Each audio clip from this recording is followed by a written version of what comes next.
সমস্ত গ্রামবাসীকে জানানো হচ্ছে যে আগামী দশমী পর্যন্ত সন্ধ্যা নামার আগে নিজের নিজের বাড়ির বাইরে নতুন জামা আর মিষ্টি রেখে দিতে হবে। বলছি এখানে ঢাক বাজছে না কেন? না, এখানে কেউ ঢাক বাজাতে পারে না। কলকাতার পুজোতে ঢাক বাজে, এখানে কেন বাজবে না? চুপ চুপ চুপ। তুমি এখনই বৌমা দাদুভাইকে নিয়ে এখান থেকে চলে যাবে। আমি কোথাও যাব না, এটা আমার আদেশ। এই গ্রামে যদি আর কোনোদিন ঢাকের শব্দ হয়, আমার ছেলে তার মৃত্যুর বদলা নেবে। সে এসেছে, ফিরে এসেছে। তুমি কাল ঢাকের আওয়াজ পাওনি ছোটদা?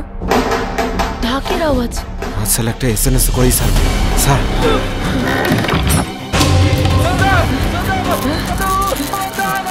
এসব মানুষের ক্ষমতার বাইরে।